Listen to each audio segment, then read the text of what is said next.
नमस्कार दोस्तों, स्वागत है आपका लाइफ लेसन लाइब्रेरी में। आज हम बात करेंगे एक ऐसी किताब की जो हमें सिखाती है कि जिंदगी में बार बार खुद को नया बनाना ही आगे बढ़ने का असली रास्ता है।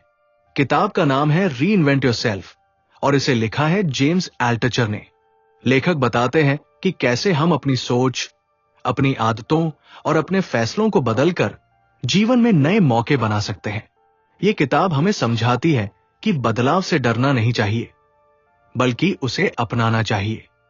कभी कभी असफलता हमें गिराती है, लेकिन वही हमें आगे बढ़ने की असली ताकत भी देती है। हर दिन थोड़ा बेहतर बनने की कोशिश, सही चीजों को ना कहना और दूसरों के लिए कुछ करने का जज्बा, यही बातें हमारी जिंदगी को नया रूप देती है। तो आइए जानते हैं इस किताब से मिलने वाले सबक जो हमें खुद को रीडिजाइन करने में मदद करेंगे। Chapter 1, the power of reinvention, embracing change and opportunity. इस किताब की शुरुआत एक बहुत गहरी सच्चाई से होती है। जिंदगी में कुछ भी स्थायी नहीं है। हर दिन हालात बदलते हैं, दुनिया बदलती है, और अगर हमें आगे बढ़ना है तो हमें भी अपने आप को बदलना ही होगा। यही है रीइन्वेंशन, यानी खुद को बार बार नया रूप देना। जेम्स एल्टचर अपने जीवन से कई उदाहरण देते हैं। वे बताते हैं कि कैसे उन्होंने अपने करियर में कई उतार चढ़ाव देखे।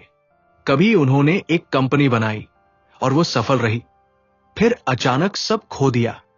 कभी लेखक बने, कभी निवेशक, कभी वक्ता। हर बार जब हालात ने उन्हें गिराया, उन्होंने खुद को दोबारा खड़ा किया, और हर नई शुरुआत ने उन्हें पहले से ज्यादा मजबूत बनाया। ये चैप्टर हमें सिखाता है कि बदलाव से डरना नहीं चाहिए। अक्सर हम सोचते हैं कि अगर सब कुछ ठीक ठाक चल रहा है तो क्यों रिस्क लिया जाए, लेकिन हकीकत यह है कि अगर हम बदलाव को अपनाने से मना कर देंगे तो वक्त हमें पीछे छोड़ देगा। जो लोग बदलाव को गले लगाते हैं वही नए मौकों को पकड़ पाते हैं। जिंदगी में कभी कभी हमारे सामने ऐसे मौके आते हैं जो हमें डराते हैं। नए काम की शुरुआत करना, पुरानी आदतें छोड़ना या बिल्कुल अलग दिशा में बढ़ना आसान नहीं होता, लेकिन यही वो मौके हैं जो हमें हमारी असली ताकत दिखाते हैं। एल्टचर कहते हैं कि असली ग्रोथ वही होती है जहां डर होता है। अगर कुछ करने में डर लग रहा है तो समझो कि वही कदम आपको आगे ले जाएगा।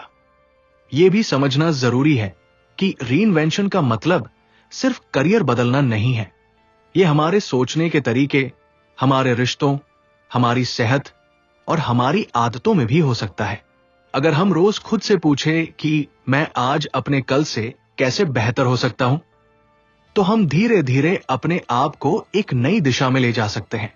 इस चैप्टर का सबसे बड़ा संदेश यही है, अपनी पहचान को किसी एक चीज तक सीमित मत करो। आप एक ही बार नहीं, बल्कि बार बार खुद को नया बना सकते हो। यही जीवन की खूबसूरती है। जब भी जरूरत हो, पुराने पन्ने पलटकर नई कहानी लिख दो। तो पहला सबक हमें यही मिलता है कि बदलाव से मत भागो, उसे अपना साथी बना लो। क्योंकि जब हम खुद को बदलने के लिए तैयार रहते हैं, तभी जीवन हमारे सामने नए दरवाजे खोलता है और हमें ऐसे मौके देता है जिनकी हमने कभी कल्पना भी नहीं की होती। Chapter 2, the 1% rule. लेखक जेम्स एल्टचर इस अध्याय में हमें एक बेहद सरल लेकिन शक्तिशाली नियम बताते हैं। इसे वे कहते हैं 1% रूल। इसका मतलब है कि हमें हर दिन अपनी जिंदगी में सिर्फ एक छोटा सा सुधार लाना है, बस 1% बेहतर बनना है। अक्सर हम बड़े बड़े बदलाव की सोचते हैं। हम चाहते हैं कि रातों रात हमारी जिंदगी बदल जाए, हम अमीर बन जाएं, फिट हो जाएं, या अपने करियर में बड़ी छलांग मार ले। लेकिन सच्चाई यह है कि ऐसा शायद ही कभी होता है। बड़े सपनों को हकीकत बनाने का सबसे सही रास्ता है छोटे छोटे कदम। एल्टचर कहते हैं कि अगर आप हर दिन केवल 1% सुधार करते हैं तो साल भर बाद आप लगभग 37 गुना बेहतर हो जाते हैं। यानी छोटे छोटे बदलाव मिलकर एक दिन बहुत बड़ा अंतर पैदा करते हैं। सोचिए, अगर आप रोज सिर्फ 10 मिनट किताब पढ़ने का नियम बना ले तो एक साल में आप दर्जनों किताबें पढ़ लेंगे। अगर आप हर दिन थोड़ा थोड़ा पैसा बचाना शुरू करें तो धीरे धीरे एक बड़ी रकम तैयार हो जाएगी। अगर आप रोजाना थोड़ा थोड़ा लिखते हैं तो एक दिन आपके पास पूरी किताब तैयार होगी। इस नियम की खूबसूरती यह है कि यह हमें बोझिल नहीं करता।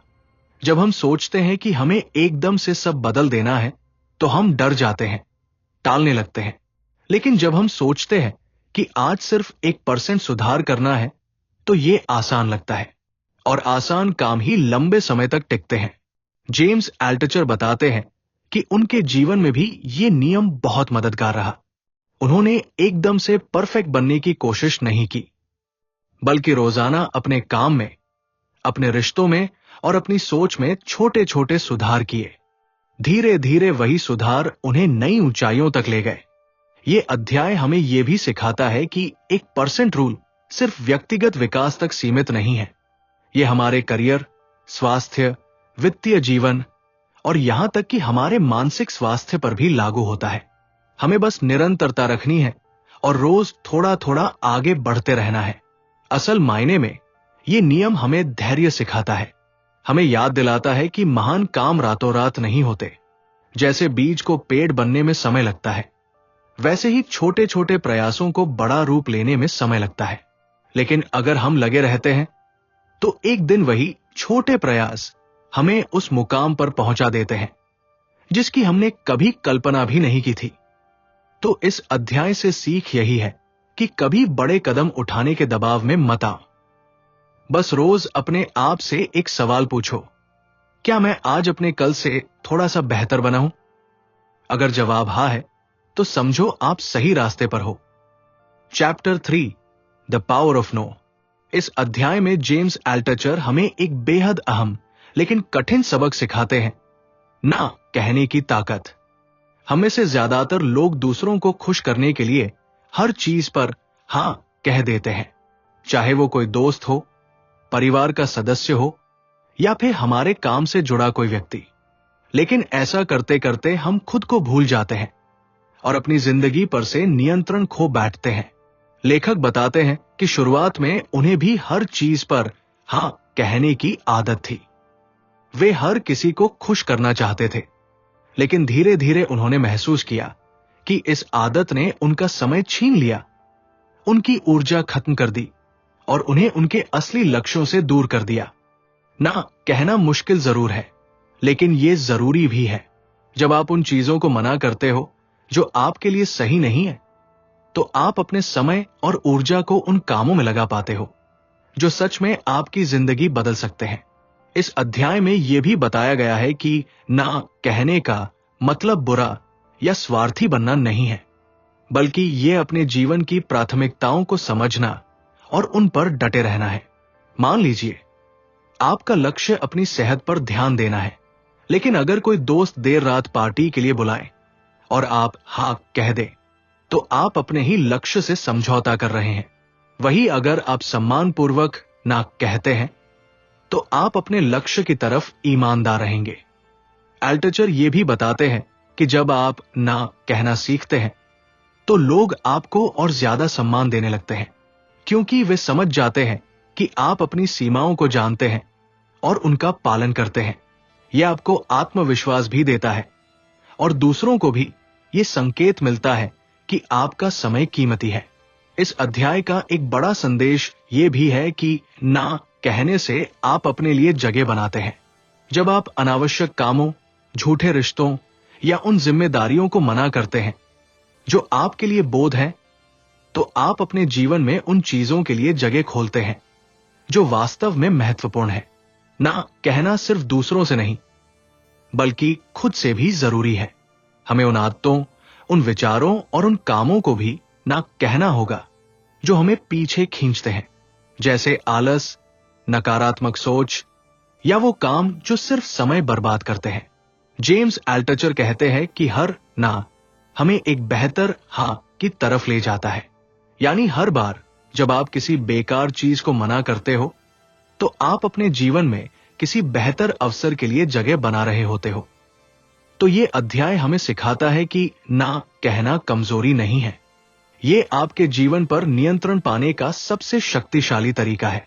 जब आप सही चीजों को हां और बाकी सबको ना कहना सीख जाते हो, तभी असली आजादी और संतुलन मिलता है। Chapter 4 the power of daily practice.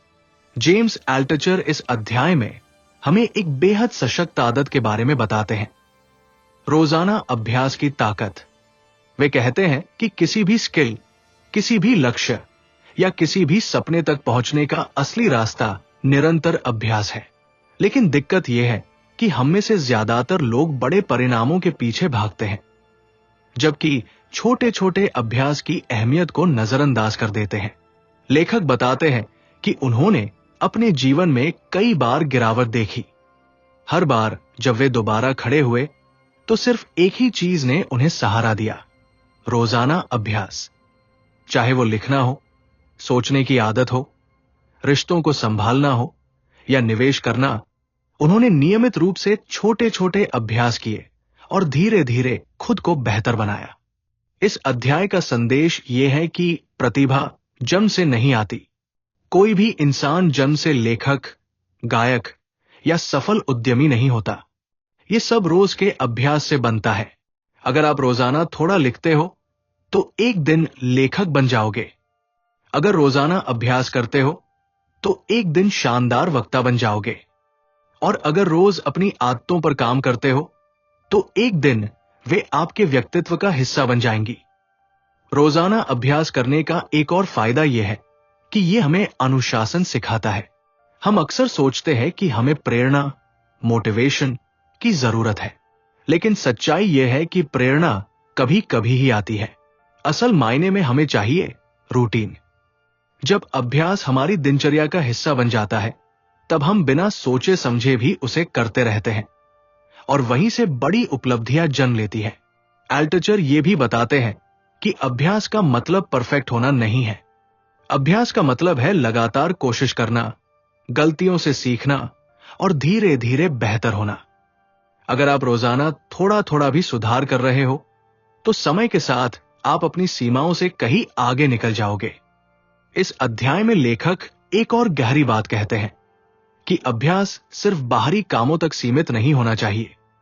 हमें मानसिक और भावनात्मक अभ्यास भी करना चाहिए, जैसे हर दिन थोड़ा थोड़ा कृतज्ञता, ग्रैटिट्यूड का अभ्यास करना, रोजाना कुछ नया सीखना या हर दिन किसी की मदद करना। ये छोटे अभ्यास हमारे व्यक्तित्व को निखारते हैं और हमें भीतर से मजबूत बनाते हैं। किताब ये भी समझाती है कि अभ्यास की आदत शुरुआत में कठिन लग सकती है, लेकिन जैसे ही आप इसे लगातार करने लगते हो, ये धीरे धीरे आसान और स्वाभाविक बन जाती है। एक समय ऐसा आता है कि अगर आप अभ्यास छोड़ दो तो आपको अधूरा अधूरा सा लगता है। यही वो मुकाम है जहां अभ्यास आदत में बदल चुका होता है और आपकी पहचान का हिस्सा बन जाता है। इस अध्याय का असली सबक यही है, महानता एक झटके में नहीं मिलती, वो रोज के छोटे अभ्यासों में छुपी होती है। आपका हर छोटा कदम, हर दिन का छोटा अभ्यास आपको आपके सपनों के और करीब ले जाता है। तो अगर आप सच में अपनी जिंदगी बदलना चाहते हैं तो बड़े लक्ष्यों पर ध्यान मत दीजिए, बस रोजाना थोड़ा अभ्यास कीजिए। वही छोटे छोटे अभ्यास एक दिन आपकी जिंदगी को पूरी तरह बदल देंगे। Chapter 5 the power of failure. इस अध्याय में जेम्स एल्टचर हमें असफलता की ताकत समझाते हैं। अक्सर हम असफलता को कुछ नकारात्मक मानते हैं, जैसे ये हमारी कमजोरी का प्रमाण हो। लेकिन लेखक कहते हैं कि असफलता वास्तव में हमारी सबसे बड़ी शिक्षक है। अगर हम कभी असफल नहीं होते तो इसका मतलब है कि हमने कभी सच्चे मायनों में कोई बड़ा रिस्क ही नहीं लिया। एल्टचर अपने जीवन की कहानियां साझा करते हैं। वे बताते हैं कि उन्होंने कई बार निवेश में पैसे खोए, उनके स्टार्टअप्स असफल हुए, उनकी किताबें भी कई बार रिजेक्ट की गई, लेकिन हर असफलता ने उन्हें कुछ नया सिखाया। हर गिरावट ने उन्हें मजबूर किया कि वे अपने तरीके बदलें, खुद को नया रूप दें और पहले से बेहतर बने। इस अध्याय का संदेश यह है कि असफलता अंत नहीं है, बल्कि एक नई शुरुआत का संकेत है। जब हम असफल होते हैं तो हमें अपने काम की कमजोरियां पता चलती है। हमें यह समझ आता है कि किस चीज को बदलना है और किस दिशा में आगे बढ़ना है। अगर हम असफलता को स्वीकार करके उससे सीख लें तो वही हमें सफलता की ओर धकेलती है। असफलता हमें विनम्र बनाती है। ये हमें याद दिलाती है कि हम परफेक्ट नहीं हैं और हमें अभी और सीखना है। ये हमें अहंकार से बचाती है और जमीन से जुड़े रहने की सीख देती है। सफलता के बाद अक्सर लोग घमंडी हो जाते हैं, लेकिन असफलता हमें इंसान बनाए रखती है। इस अध्याय में यह भी बताया गया है कि असफलता से भागने वाले लोग अक्सर अपनी असली क्षमता तक पहुंच ही नहीं पाते, क्योंकि वे सिर्फ सुरक्षित खेलते हैं। वे ऐसे रास्ते चुनते हैं जहां गिरने का डर ही नहीं हो। लेकिन यही सोच उन्हें उस ग्रोथ से दूर रखती है जो सिर्फ रिस्क लेने और असफल होने से आती है। जेम्स एल्टचर कहते हैं कि असफलता को गले लगाना सीखिए। इसे अपने जीवन का हिस्सा मानिए। जब आप गिरते हो और फिर से उठते हो तो आपकी ताकत दोगुनी हो जाती है। आपका अनुभव बढ़ता है, आपका आत्मविश्वास और भी मजबूत होता है। लेखक ये भी बताते हैं कि हमें असफलता को लेकर शर्मिंदा नहीं होना चाहिए। समाज अक्सर असफल होने वालों को ताना देता है, लेकिन सच्चाई यह है कि हर सफल व्यक्ति के पीछे ढेर सारी असफलताएं छुपी होती है। जो लोग सफल दिखते हैं उन्होंने भी अनगिनत बार हार का सामना किया है। फर्क सिर्फ इतना है कि उन्होंने हार मानने के बजाय हर बार सीख लेकर आगे बढ़ने का फैसला किया। इस अध्याय का सबसे बड़ा सबक यही है, असफलता आपकी दुश्मन नहीं है, बल्कि आपकी सबसे बड़ी दोस्त है। यह आपको तोड़ती है ताकि आप और मजबूत बनकर दोबारा खड़े हो सको। यह आपको गिराती है ताकि आप अपने भीतर की ताकत पहचान सको। और यह आपको सिखाती है कि सफलता तक का रास्ता सीधा नहीं है, बल्कि कई ठोकरों और मोड़ों से होकर गुजरता है। तो अगली बार जब आप असफल हो तो निराश मत होइए। उसे अपनी सीख मानिए, उसका आभार मानिए और दोबारा कोशिश कीजिए, क्योंकि हर असफलता आपको सफलता के और करीब ले जाती है। Chapter 6 the power of luck. इस अध्याय में जेम्स एल्टचर उस चीज के बारे में बात करते हैं जिसे हम अक्सर समझ नहीं पाते, किस्मत। हम में से कई लोग मानते हैं कि सफलता पूरी तरह हमारी मेहनत का नतीजा है, और कई लोग सोचते हैं कि सब कुछ किस्मत पर ही निर्भर करता है। लेकिन लेखक कहते हैं कि सच्चाई इन दोनों के बीच कहीं है। किस्मत का जरूर रोल होता है, लेकिन ये उन लोगों के दरवाजे पर दस्तक देती है जो खुद को उसके लिए तैयार करते हैं। एल्टचर कहते हैं कि किस्मत कोई जादू नहीं है। ये तब काम करती है जब हम अपने जीवन में ऐसी आदतें और ऐसे अवसर पैदा करते हैं जिनसे किस्मत का फायदा उठाया जा सके। जैसे अगर आप लगातार मेहनत कर रहे हैं, नए लोगों से मिल रहे हैं, नए आइडियाज पर काम कर रहे हैं, तो आपके सामने अचानक कोई ऐसा मौका आ सकता है जो आपकी जिंदगी बदल दे। बाहर से देखने वाले कहेंगे कि यह किस्मत है, लेकिन असल में यह आपकी तैयारी और खुलेपन का नतीजा है। इस अध्याय में लेखक किस्मत को एक स्किल की तरह मानते हैं। वे कहते हैं कि हम अपने काम करने के तरीके, सोचने की आदतों और रिश्तों के जरिए अपनी किस्मत को बेहतर बना सकते हैं। अगर आप दूसरों की मदद करते हैं, ईमानदारी से काम करते हैं और लगातार नई चीजें सीखते रहते हैं, तो लोग आपके आसपास पॉजिटिव ऊर्जा महसूस करते हैं। ऐसे में जब कोई अवसर आता है तो सबसे पहले लोग आपके बारे में सोचते हैं। यह बाहर से किस्मत लग सकती है, लेकिन वास्तव में यह आपकी आदतों और कर्मों का नतीजा है। जेम्स एल्टचर ये भी बताते हैं कि किस्मत का फायदा उठाने के लिए हमें खुला रहना होगा। अगर हम हर चीज को नकारते रहें, नए अवसरों से भागते रहें या हमेशा डरते रहें, तो किस्मत भले ही दस्तक दे, हम उसे पहचान ही नहीं पाएंगे। लेकिन अगर हमारा दिमाग और दिल खुले हों, तो हम छोटे छोटे मौकों में भी बड़ा बदलाव देख सकते हैं। इस अध्याय का एक और बड़ा संदेश यह है कि किस्मत का खेल हर किसी के जीवन में चलता है। कभी हम ऐसे हालात में पैदा होते हैं जहां सुविधाएं होती है, और कभी ऐसी परिस्थितियों में जहां संघर्ष करना पड़ता है।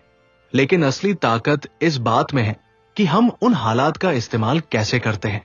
कई बार मुश्किल परिस्थितियां ही हमें सबसे बड़ी ताकत देती है, और वहीं से हमारी किस्मत बनती है। लेखक कहते हैं कि किस्मत के भरोसे बैठे रहना बेकार है। सिर्फ इंतजार करने से कुछ नहीं मिलेगा।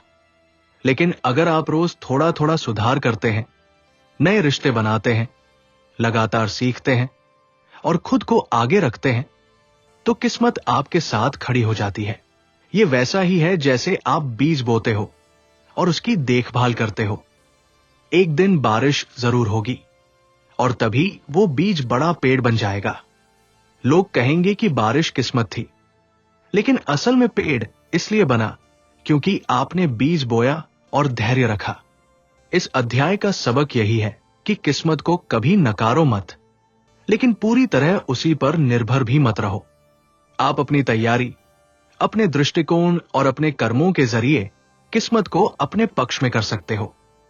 किस्मत तब सबसे ज्यादा मदद करती है जब आप उसके लिए तैयार होते हो। तो तैयार रहो, खुले रहो और अपने अवसर खुद बनाओ, क्योंकि जब मेहनत और तैयारी किस्मत से मिलती है तभी असली चमत्कार होता है। Chapter 7 the power of giving. इस अध्याय में जेम्स एल्टचर हमें एक बेहद महत्वपूर्ण जीवन का सबक देते हैं, दूसरों को देने की ताकत। हम अक्सर सोचते हैं कि अगर हम कुछ देंगे तो हमारा खुद का नुकसान होगा, लेकिन लेखक बताते हैं कि असली हासिल वही है जो हम देते हैं।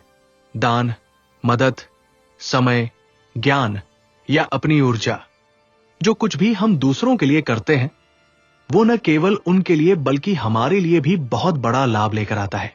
एल्टचर अपने जीवन के अनुभव साझा करते हैं।